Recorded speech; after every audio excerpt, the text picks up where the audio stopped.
And welcome back to Daily Wrap. Let's read some of your viewer comments. First up, Kitty says, people need to read all there is to read on the 14th Amendment. People just seem to keep repeating only parts of it. Read it all, and yes, you need to get technical. The cost to deport would pale against what we should spend every year to take care of them. Rick? John says the removal of the illegal immigrants may be profitable because of the reduced social cost and reduced unemployment. I've had jobs the liberals say Americans won't take. We could just not pay social costs for illegals. And Rich says, when discussing the 14th Amendment, why doesn't any of the panel state and analyze the words subject to the jurisdiction thereof, ? Those words, or these words, do not make citizenship automatic, as most of the guests, in my opinion, incorrectly assume. You want to talk about that for a second? I can. I mean, it's very hard to do it in a short time, but let me just say this. That essentially is Mark Levin's argument, and it's not a bad argument, and it's one that can be used in a challenge. The reason it's not a bad argument was we had a 14-year time period in our country back in the late 1800s where that sentence that you just quoted was interpreted in a way that would end citizenship for anchor babies. The problem is that 14 years after that decision came down, another decision came down which completely interpreted that phrase in a very different way. So that has been the law ever since. So if you want to have a different interpretation, you're going to have to go back and challenge it. But as it stands right now, if you are born in this country, you are a citizen of this country. You know the feedback I've received from people where I've said, why would Trump bring this up when he knows it's almost impossible to get a constitutional amendment, or in general? They said, we're just glad he's talking about it and he's broaching the fact that, 11 million, 20 million people, whatever it is, are here illegally in this country. Well, we're just allowing it to happen. What's weird is that this has been, it's not like this is the first time illegal immigration has come up, for goodness sakes. I understand. Maybe it's the first time these people are paying attention to it. I can't understand why. But folks, we've been talking about it for years. Remember Gang of Eight? Remember, all these things? Maybe you don't remember it, but then I think maybe you should wonder why you weren't paying attention. Yeah, well, because the megaphone that Trump has is really amplified. Yeah. I think he's also explaining it in a way that it's easier to understand. By saying they're all rapists. Well, no, he didn't say that. I guess. He didn't say that. But I think now we're talking about the 14th Amendment. We're talking.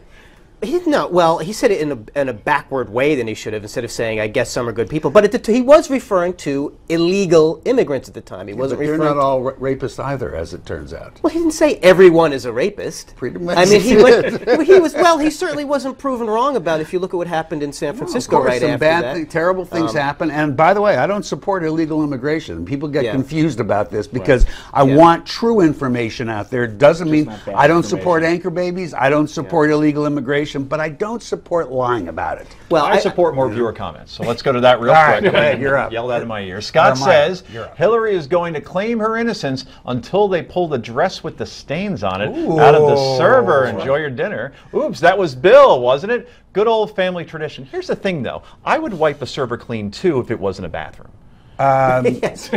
Yeah, okay, I hear you. Yeah. John H. says, it makes me ashamed to be a citizen of this country that has accepted such barbarism that Planned Parenthood is involved in. We are supposed to be in a civilized society. Amen. And here's another from Steve who says, the key to removing illegal invaders, a different term there, is to cut off the employment. When the invaders have no jobs and are unable to collect public assistance, certainly a great number of voluntary deportation might be expected.